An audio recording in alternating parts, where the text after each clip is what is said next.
All right. Hello, everybody. Welcome. Sorry that we are a little bit late. We had some technical challenges that we were working through, but I am so happy to be here with all of you. I'm seeing some of you in the chat already. Priscilla, Stephen, Mima, great to see you here. And we'll just enjoy exploring today with Jaime Goldstein, intuitive astrologer, also a 5-year school psychologist, and an astrologer that's focused on relationships in her readings and in her practice.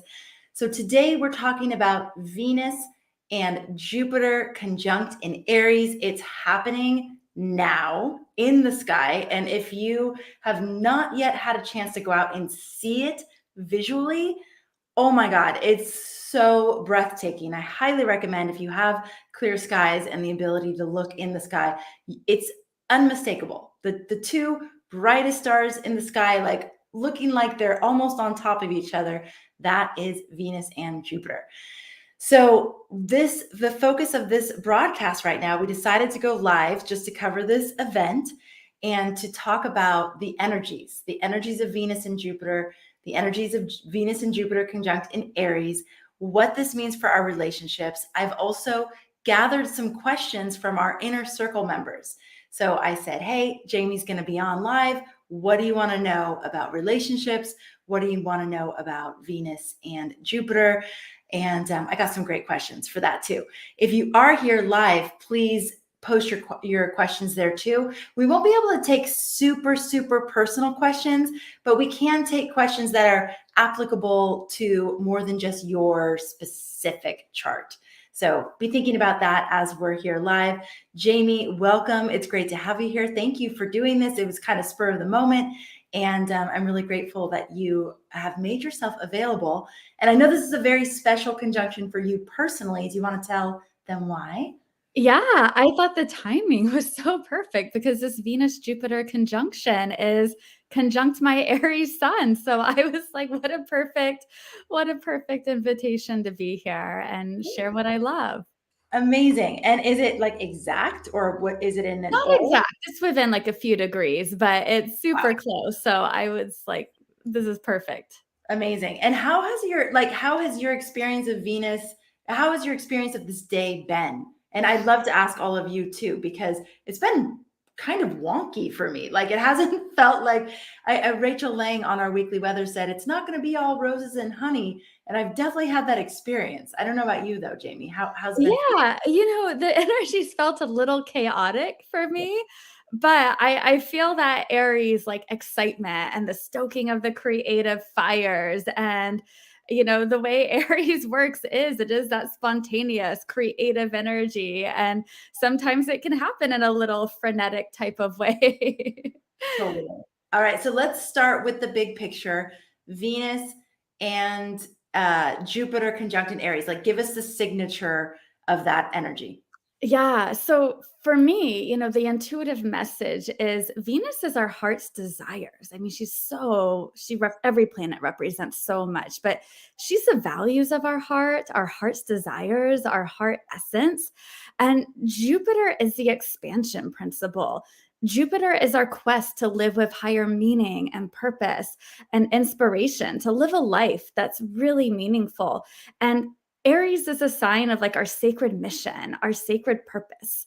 And so I feel the big intuitive message is this transit is like expanding our heart's highest desires to support our sacred mission. I feel like Aries is a trailblazer sign. It opens up new pathways, going where no one's gone before. So I feel like through really honoring our sacred desires, new pathways are going to open up that we weren't seeing there before. And there's so much heart healing available. We have Chiron with this conjunction. We have Vesta, the keeper of the sacred flame. She's like stoking our creative fires. There's all of this creative energy here with this transit. And I see it as, and I think it's really important to remember, conjunctions, we have Venus and Jupiter meeting, they seed new cycles. So whatever is being seeded now will go for about a year until the next time Venus and Jupiter meet. And so whatever's seeding now is rippling out. So Venus and Jupiter coming together is typically known to bring blessings, in the realm of relationship, finances, these new opportunities, but we may not see them today. And I think that's important to remember because nothing's wrong. You're not missing out on the opportunity if you're not seeing any big blessing coming into your life today. It's rippling something. And if you look back, you'll probably see how about this time set something into motion. So I always like to preface it because sometimes it can feel like, wait, did I do something wrong? How did I miss out on the energy? Now, a few things I really intuitively feel, this is bringing a lot of new energy with relationships. Aries, the first sign of the zodiac. It's the cardinal spark of life. It's where new energy sprouts. Venus is very much about relationships, and Jupiter brings in, expansion, these opportunities for expansion. So new expansive opportunities starting to come through in relationships, and they're emerging through all this heart healing we have available with Chiron also playing into this conjunction. And Jupiter, when Jupiter and Venus interact together, it tends to bring in relationships and connections that really inspire us to live a life of meaning and purpose. Jupiter can represent our guides, our mentors, our teachers, or where we represent a guide and a mentor and teacher. So this conjunction could also seed something to bring in a very profound connection or relationship experience. It could be with a stranger. It could be with someone already in your life. It could be a new relationship coming in that's really going to profoundly inspire you on your path forward and living with more meaning and purpose, to just like trailblaze off in a new pathway. Jamie, could it also be a time where maybe people are exiting from your life, but they're exiting from your life for the purpose of what you just said? They're actually making the space that you need Yeah. for the new person to come in who will be able to really inspire your path. Yeah, absolutely. Because Aries, ruled by Mars, and Mars is that sword that can cut, that separates. And so Aries is this decisive energy. Yes, I want this. No, I don't want that. And so it could be about getting clear what's not in alignment with our heart's desires and what is in alignment with our heart's desires. Absolutely. So we could be the initiator of that, but we also could be the receiver of that, right? Like if Yeah. somebody else is deciding this is not aligned with my path, but there's then also the overarching big picture of probably for both of you, this is making space for the next thing to come in, right? Yeah, absolutely. Yeah. I have a question from Allie. Allie has a relationship from the past, and this person will not give up and believes that they belong together. And they were only together for a month. The person called last night. Is there some of that energy too, like that kind of hanging on or like really wanting something to work, even though it's not working? Yeah. So the Aries energy is bold, it's assertive, it's courageous. And when it's, out of balance or like unconscious Aries expression can be being pushy and not really honoring of other people's needs.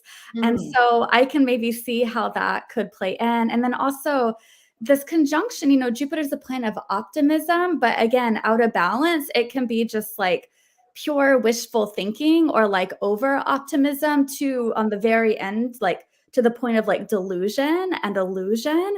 And so I can see that now from if, like for me, if I was the recipient of that kind of unwanted pushy Aries energy, it's a great opportunity with Aries. It is that Mars sword of separation. So it can be a powerful time also to set a very clear boundary, like what's my sacred yes, what's my sacred no. And that's very much part of like Venus playing into this too.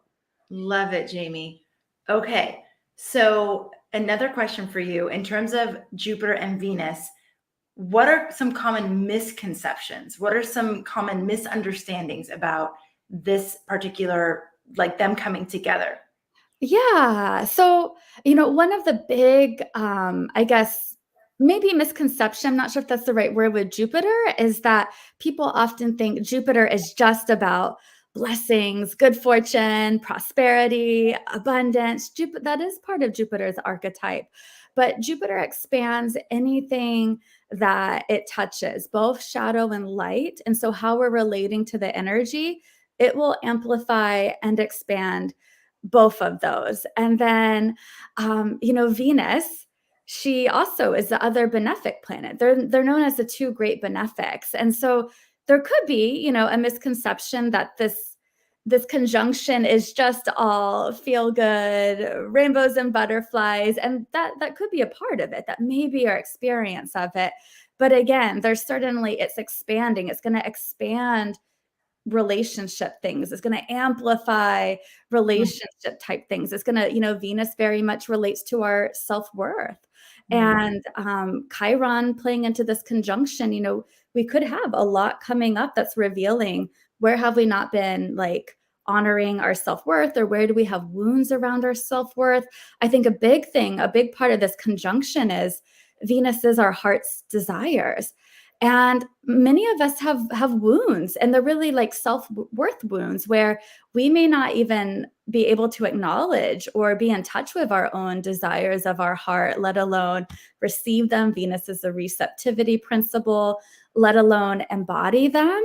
And so this conjunction may really be bringing up, what is our relationship to our desire? And to me, this is like our sacred desires. There's actually a sacredness about desire. It's not all ego. Vesta being part of this is bringing in the sacredness component. Desire comes from the Latin root desidere, which means of the stars, which means like divinely inspired. So this conjunction could really bring up what is our relationship to our heart's desires. Are we in touch with them? Do we honor and do we value ourselves as worthy enough to be in touch with them? And so it also may be bringing up the flip side where we feel like, oh, I can't have my desires, or everybody else gets that, but I can't have it. Those like self-limiting beliefs and stories, those could really be coming up as well here too. Okay. Good question from Natalie. I heard another astrologer say not to start anything under this conjunction when the moon goes void of course tonight, 7 p.m. PST. What are your thoughts on this? Yeah, I think that's a good idea. I think it's kind of sound advice to be more in an introspective, a reflective, receiving energy. And a conjunction is just like a new moon, right? It's a still point. It's a seeding point for a new cycle. So it's not necessarily the time we want to like charge forward with action, even though we kind of want to with the Aries energy. Um, it's really, and Venus is about receiving, magnetizing, attracting in. So I think it's a beautiful time to let yourself receive the energy first and be inspired by it before necessarily like charging out with action. So you've mentioned a couple times this idea of a sacred mission. And I've been very contemplative about the idea of a mission lately versus goals, and really being aligned with a mission Mm, and yes, having goals, but not having the goals be the end point, right? yeah. And I'm curious, how many of you feel that you have a sacred mission? And then how many of you know what that is? Like, how many of you are like very consciously in tune with, okay, here is my sacred mission? And I would say that one thing that could be good to do, just given what everything that Jamie's just shared, is potentially, if you don't know the answer to that and you aren't clear, to maybe spend some time in contemplation about that. What is my sacred mission? What am I here to do and contribute? And also keeping in mind that those things aren't always like a static thing that is always the same. Like it actually can shift and change and grow and evolve. But I'm just curious because I'm like, gosh, I wonder how many people feel that sense of like sacred mission and know what that is and feel like they're doing it, at least at some level. Yeah. Oh, I love that. I'm so curious to hear people's responses. Okay. Megan says, I feel my sacred mission is currently unfolding. Interesting. And Megan, do you feel like you know what it is? or is it being revealed to you as it's unfolding? Well, I Okay. think that's a perfect point because Aries is, we don't have it all figured out. It's like that divine impulse just moving through us, and we kind of instinctually move with it. And we don't really know where we're going, but we're just being like led by spirit. Right. Yes. Okay. And Clementina, my mission was my family protection after my father passed away. Mm. Can see that. And that could be like a period of time where that's like the massive focus of, okay, I'm in mama bear mode. I'm in protection mode. I'm like shepherding or sheltering my family through a really challenging time. And, sometimes it stays that way. And sometimes things like that can evolve too. Okay. I have another. Okay. Barbara is wondering any direction related to financial impacts of relationship separation. Huh.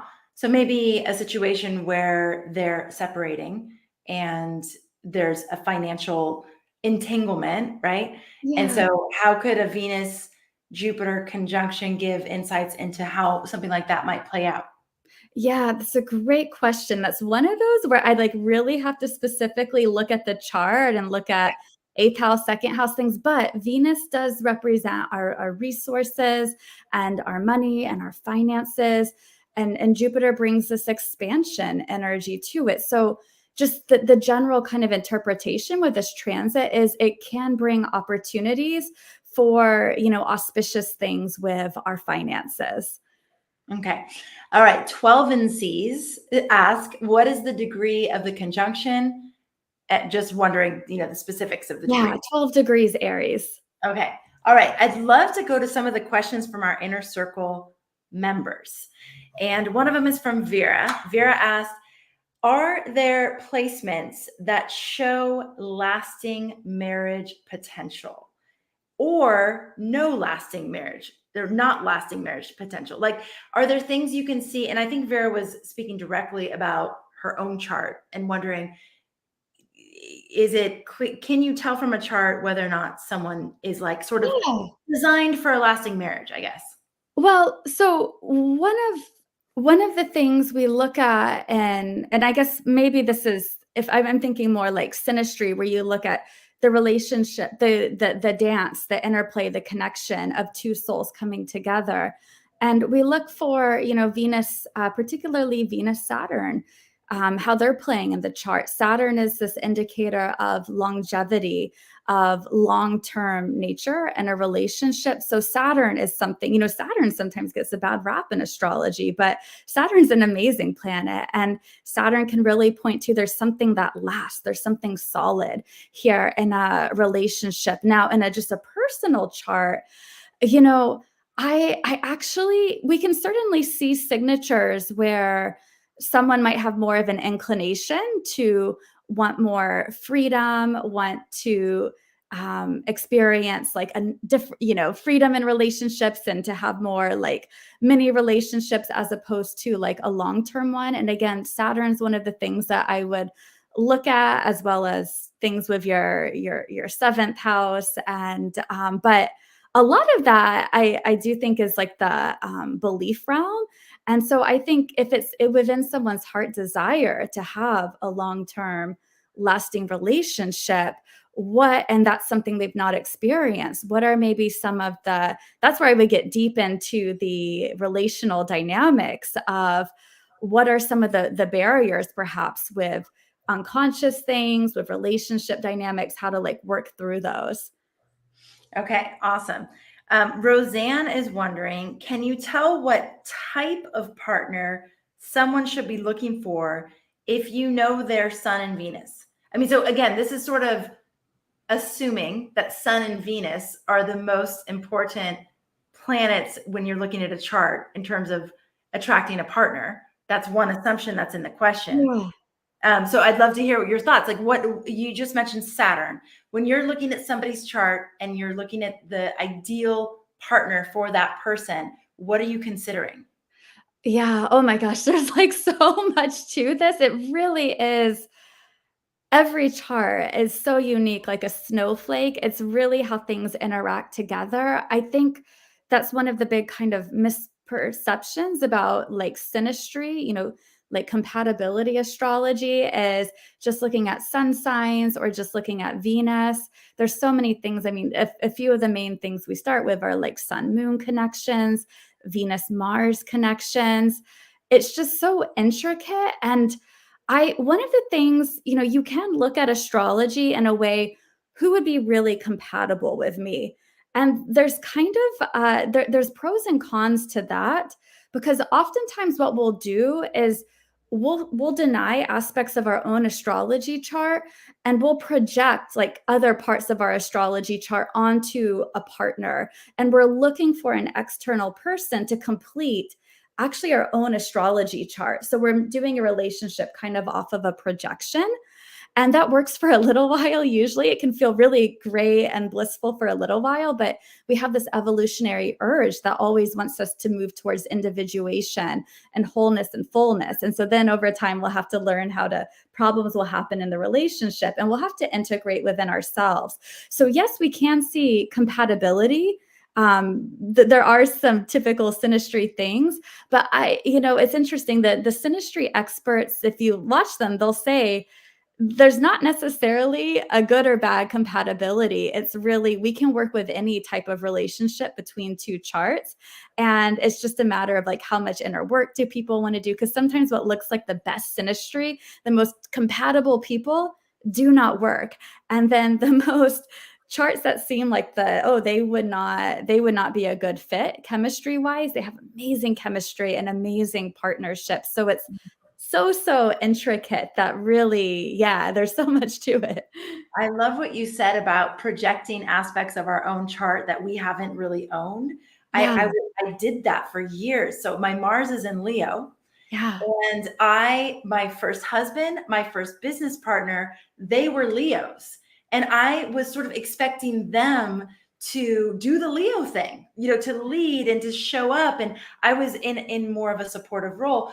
But it's funny because I think Natasha Alter, one of the astrologers who I had my first reading with ever, she said, you're going to project it out, but you're never going to be happy with the way they do it, because it's really that you want to be doing it. Like, you need to be doing it. So of course they're never going to do it the way that you would do it. And so it's always going to be frustrating. And so it's really interesting as I began to embody and embrace my own Mars in Leo more and more. Of course, those relationships fell away. And now I'm doing what I do, which is like pretty Mars and Leo a lot. And there's so much more satisfaction in it. There's so much more fulfillment. That's an amazing story. And, interestingly for me, I actually embodied my Mars in Capricorn much more than my Venus in Gemini. Like, I really embodied that Mars and Capricorn hard work and productivity, responsibility, that like workforce kind of energy. And I was constantly drawn to this like free spirited Gemini energy with friendships, even with partners. And what they represented was a part of my Venus and Gemini self that was so innate and natural to me as a child. But I kind of lost that awe and wonder and magic and free spirited nature of Gemini as I kind of, with responsibility in life and going to grad school and having this really like high stress career. And I started to do a lot of Venus work and really like reclaim my Venus and Gemini nature. And it's interesting. I know like with partners and things, I don't draw in that same kind of energy as I used to, because I was looking for someone to connect me back to it within myself. It's amazing. We are so complex. Like, there's so many factors. And that's why I like that you're reiterating that it's not as simple as, we want it to be like, oh, if they have this here and this there, then we're good. And I think the other thing that you brought up is that what is good? Some people want a marriage that lasts forever. Some people want a challenge. Some people want to grow. Some people want variety. Some people, there's all these different ideals or ideas. So putting something in a category as good or bad doesn't really make sense. Yeah. And like, I just love that you said that my partner has Pluto right on his ascendant. And he told me, like, he's an astrologer. So he told me, he's like, anyone who interacts with me, friendships, dating, like who they were, they're gonna die and like be reborn. Like it's gonna be this constant transformation. And I have a Wow. Pluto moon conjunction in my chart. So in Scorpio. So I love that. And so I'm looking for that like energy. I love that transformation energy where other people may be like, that's too much. It's too intense. Too intense. Yes, exactly. Okay. Question for you about composite charts. I actually interviewed the Astro twins yesterday. I won't be releasing that for a couple weeks, but they wrote a book on composite charts, and they made composite charts really easy to like calculate and then to read about it. What is your go-to relationship technique? Are you more a synastry person? Are you a composite chart person? Are you both? Are you it depends? Yeah, I do both. I think there's something, so there's in synastry, we can look at, like, for example, two people's charts, your chart and your partner's chart, and put one in them, look at them together as standalone charts and how are your planets interacting with their planets and vice versa. That's going to speak a lot to the relationship dynamics. But when two people get together, right, we know in alchemy, 1 + 1 = 3, the magical third. And that magical third is a composite chart, this midpoint chart that takes your chart and the other person's chart, puts it together, and it creates a standalone chart. It is the magical third that is birthed through your interaction. And so I absolutely work with that as well because it's so valuable. And I find it to be a really amazing resource, and they do work. Mm. Okay, question here from Layla about Chiron conjunct the moon. Do you have anything that you would want to share about that? Yeah. So just like in a natal chart, Chiron conjunct the moon. Mhm. Yeah. So Chiron, Chiron is known as the wounded healer. And Chiron is a journey of alchemizing our wounds into sacred medicine and then sharing that. So one, Chiron with the moon, this some multifaceted one. It tells me this person is really here to be a healer in this lifetime, perhaps. And it could come across as lots of different ways. It really depends on the sign, the house, all these things. But just intuitively, I feel like this person could be the path of a mystic as a healer, really guiding people. Their sacred medicine may be working in the emotional level, could be like a depth psychologist, something like that. But also with Chiron conjunct the moon, there's probably deep wounds around relationship with mother that one is here to heal in this lifetime. And a lot from, perhaps abandonment, not belonging, and childhood, that can be a journey of healing in this lifetime. But when I see Chiron with a personal planet, that tells me in a very personal way, this person is here to be, a healer in this lifetime. Okay, wonderful. All right. How do you feel that astrology can help us better understand and maybe even articulate our own needs and desires in relationships? Yeah, I love that because one of the things I feel about astrology and really becoming intimate with our astrology chart, which is an unfolding journey over time. We don't ever kind of get it all in one moment looking at a chart, but astrology is this gateway into deeper and deeper self-understanding. It gives us permission to be who we are because so much of the time, most of us in childhood, we learned how to fit into the mold of who people wanted us to be, whether our parents, our family systems, society, school, friends, and a lot of times until really like diving into one's astrology chart, or unless they've done a lot of inner work through other means to do like this inner work journey, oftentimes it can be hard to parse out what's conditioning versus what is authentic to me. And in astrology, Venus, this is where I really work with, because she is our heart's desires, she's our values. When we really work with Venus and do like a deep inquiry into our Venus signature and our astrology chart, it really connects us deeply with what are the desires of my heart. And then we can learn how to really like get in touch with them. And I do believe the astrology chart really is this great great way to get in touch with them and reveal and help us reveal what they are. And then we can learn how to communicate them and to be open to receive them. I love that. Do you help when you're doing readings? Do you help people figure out their Venus signature? Yeah, absolutely. So, and I've done a lot of Venus work, studying from like Sasha Rose and Caitlin Costell and Tammy Brunk, all these beautiful souls doing this Venus work. And so I'm also pretty much always looking at, not only your natal Venus sign and house and other planets aspecting it, but also like what Venus cycle, what Venus star point were you born into, and working with these different layers, because that adding all these pieces in gets you deeper and deeper with the truth of your heart's desire.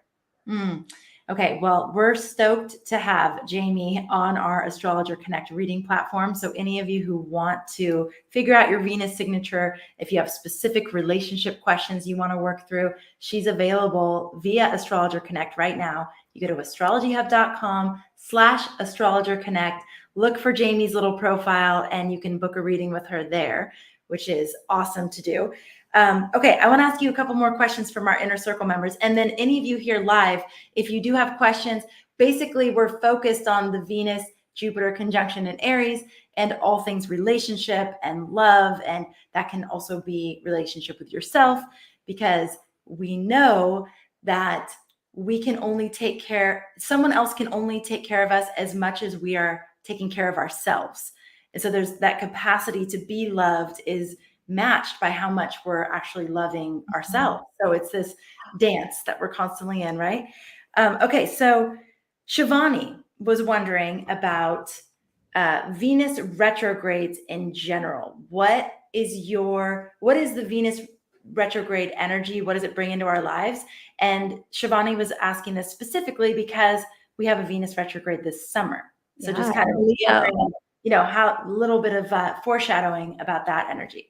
Yeah, well, working with cycles, Venus retrogrades are the ending of one Venus cycle, 19-month cycle, and the beginning of a new cycle. So we're in this ending and beginning with a lot of Venusian things. It can be relationships, it can be things of our self-worth, things of finances, the creative projects. This can be a lot. But in retrogrades in general, they're recalibrations, resetting of energy. So when a planet goes retrograde, the energy becomes more yin and we turn inward and we become more reflective and contemplative. So it's a lot about reflecting on our relationships, our role in relationships, reflecting on, there can be this big kind of shifting around our values, shifting around our desires, our creative projects, there's a lot of this kind of energy. There can be changes with things with finances, all things in the realm of Venus. We kind of get a reset in these retrogrades. Okay, Shivani's also wondering about shadow aspects of Venus.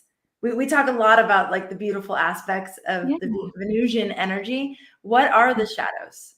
Yeah. So, pretty much any kind of like shadow dynamics that come up in our relationships, that they're not always going to be connected to Venus, but often Venus is how we give and receive affection. So what shadow ways do we have with giving and receiving affection? Venus is our self-worth. So when we're not, when we have wounds around our self-worth, or we're not honoring our self-worth, what shadow aspects come out of that? Like what perhaps not so supportive relational dynamics do we have when we're not honoring our self-worth? It could also be, like blockages around money, like a scarcity mindset, or it could be being overly attached to physical things and possessions and money. It could be like both ends of those spectrums. And so Venus is she's our heart essence, our heart wisdom.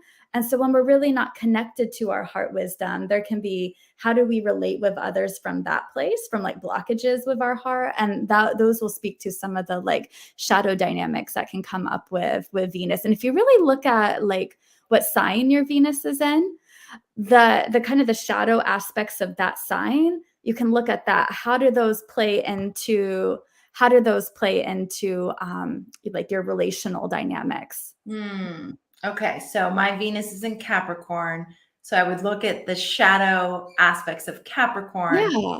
see how those show up in relationship dynamics. Yeah. Yeah. Yeah, exactly. Like mine's in Gemini, and like some of mine, I can be sometimes kind of like flaky. I change my mind too much. Like, some of these things, like those are some of my I know that sound like silly examples, but some of them are actually also being too cerebral, being Yeah. too up in the head, and actually getting disconnected from the heart. So those are like some of my Venus and Gemini kind of like shadows that can come up.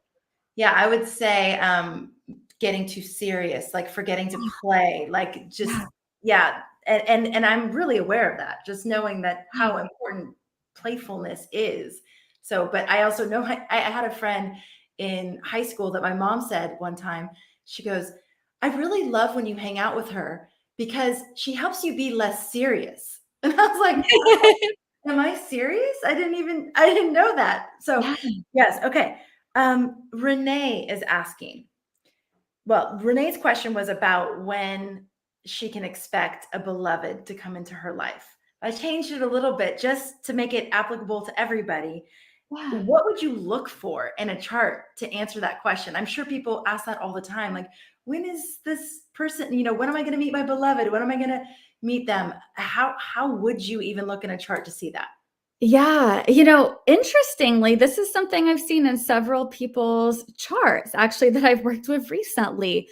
They're kind of like who they would consider their life partner, like long-term beloved, actually came in when Saturn was moving through their seventh house. And that kind of ties back to Saturn being this planet that shows longevity and long-term relationship. The seventh house is a house of relationship. If this Venus Jupiter conjunction happens to fall in your seventh house, so likely if you're like a Libra rising, this could certainly perhaps see that energy. Now, when the exact day, I don't know, but that's one of those signatures that could see that energy. I mean, you can look at sometimes like Jupiter moving through the seventh house. Venus moves through your seventh house once a year, but certainly, actually, fifth house can sometimes be where a new romance starts. So you could even look at these things in the fifth house, could be where a new romance starts. And then the seventh house is like, okay, now we're making it long term. But kind of fifth house, seventh house kind of signatures are oftentimes things that we see here. Okay. Another question from an inner circle member, Delighted, who asked about yods. Like if there are people that are in a relationship and they both have a yod or yod. Mhm. I know some people say yod. What Yeah. do you say? Do you say yod or yod?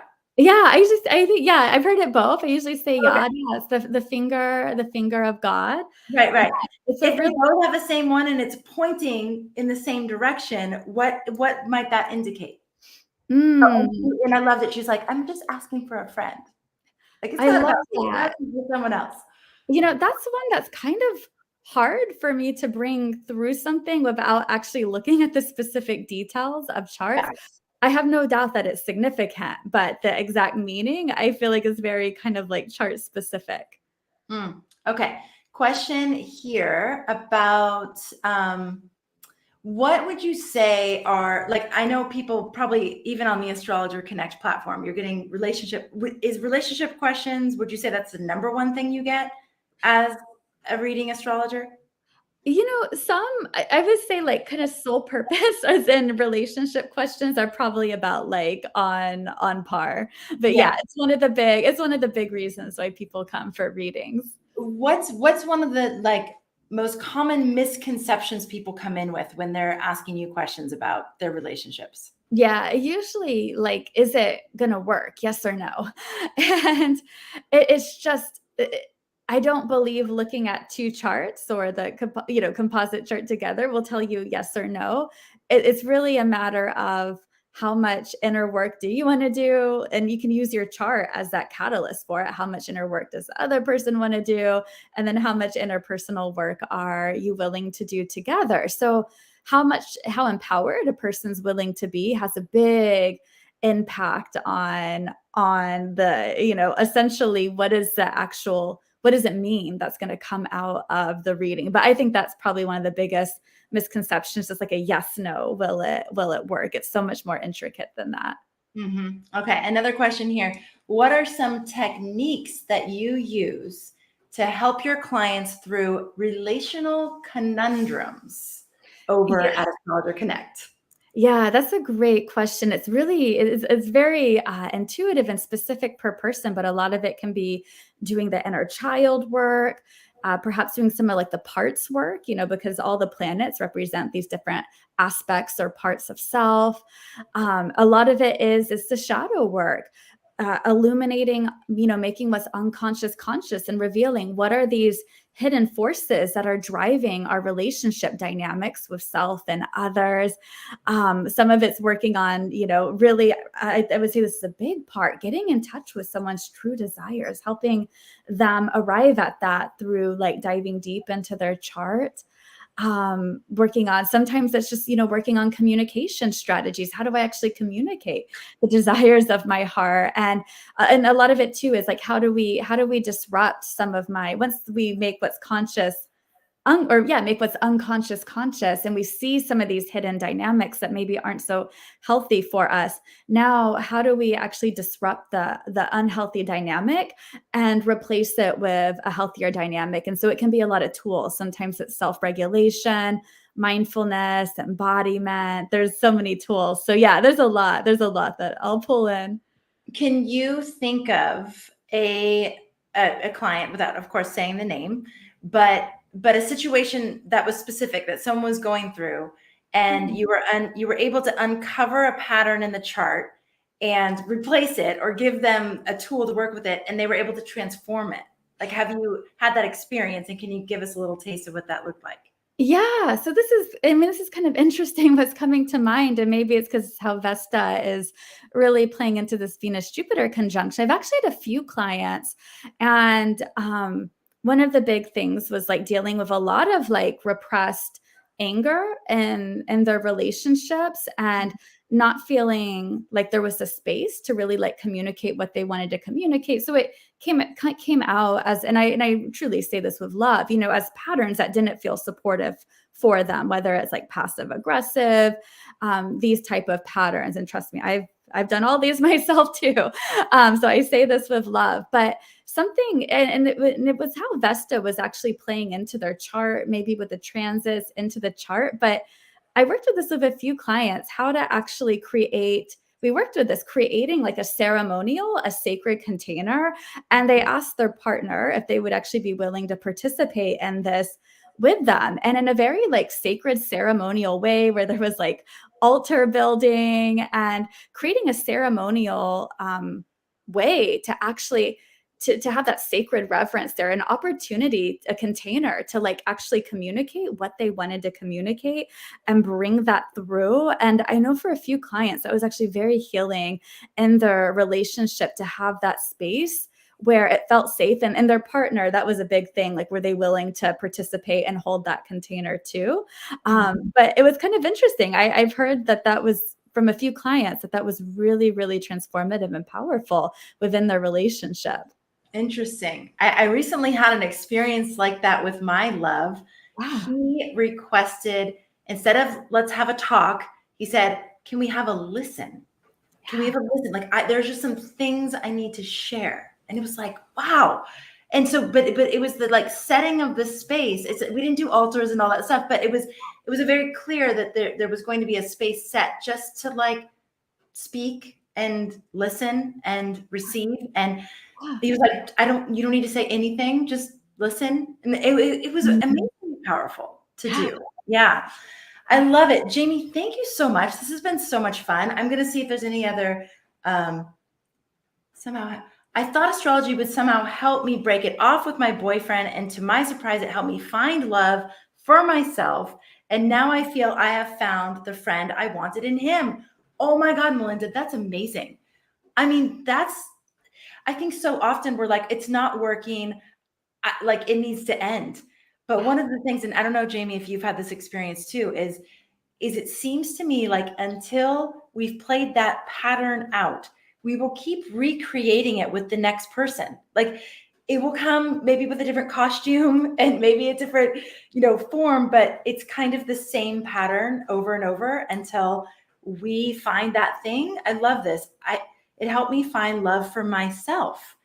Mm. And that's what shifted. It wasn't that anything else shifted except for how much Melinda loves herself, which is amazing.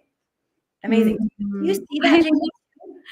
Absolutely, right, because our outer world is always this reflection of our inner world, and even with the best partner for us, if there's something that needs to be healed within, we'll play it out with them until we've healed it within. I love that. That's so beautiful. I always feel like with relationship work, it's number one always about our relationship with ourselves first, and then we can start looking at the relationship with another. Melinda adds, my Venus in Aries needed to get tired of running too. Mm. I do think that there's a point at which it's like, okay, I could leave this one, but I'm going to recreate it again. So I may as well deal with it now. I may as well just deal with it. It's not going anywhere. I love that, Melinda. Thank you. Okay. If you're interested in having Jamie look at your chart, sitting down with Jamie for 30 minutes, 60 minutes, 90 minutes to do a relationship reading, she is available on our Astrologer Connect platform. You can find her profile page directly by going to astrologyhub.com/Goldstein Connect. That's GOLDSTEIN Connect, CONNECT. We also have other astrologers on the platform who specialize in relationships. If you go to astrologyhub.com/Astrologer Connect and you scroll down the page a little bit, you'll get to a place where it has different categories of life. If you click on relationships, you'll see all the astrologers that focus on relationships. But we had Jamie here today because she's awesome and definitely a great astrologer to turn to for any support in relationships that you're going through right now. If you're needing guidance, if you're wanting to understand your Venus signature, if you're wanting to understand more about yourself so that you can show up better in your relationships, Jamie is an excellent resource for that. And we continue to get amazing testimonials for your readings, Jamie. I mean, people just rave about readings with you because you're just such an amazing person. So thank you for that. Oh, thank you so much. It's truly an honor to be part of the Astrologer Connect app. I love it so much. Yay. Awesome. Okay, everybody. Thank you. This has been fun. We don't do as many live videos anymore, but as we're on live, I'm like, oh, this is so fun. I love engaging with all of you who show up live. Like, it's super fun. So continue. If you're watching the recording of this, please continue to put your comments either on YouTube or Facebook, wherever you're watching it. And Jamie and I will go in and look at those comments as well. If you're in the inner circle and your question didn't get answered, Jamie is going to answer some questions in the inner circle as well. So I did make a post in our private community. You can go there and see Jamie's responses to the questions. We did answer quite a few of them, but there were also some more in there, Jamie, if you want to go check it out. Yeah. Perfect. Okay, everybody. Thank you so much. Enjoy your Venus-Jupiter in Aries conjunction day. Please look at it if you can. It's like very hard to miss in the sky. It's gorgeous and super inspiring just on its own. If you can spend some time with Venus and Jupiter, like ask them, maybe ask them your questions about your relationships and see what happens. See what answers that you get. Jamie, is there anything you want to add before we close up here? I love that going out. I always say when I go out, the best teachers are asking the sky themselves. So I love that. And to really explore, what are you inspired by? What's getting your creative energy going? Because this is also a huge expansion to our creative energy. So there's something to work with there as well. I love that. All right. Awesome. Thanks everybody for being here. It's been so fun to connect with you. Thank you for being a part of our community. Thank you for making astrology a part of your life. And we will catch you on the next episode. Take care, everybody.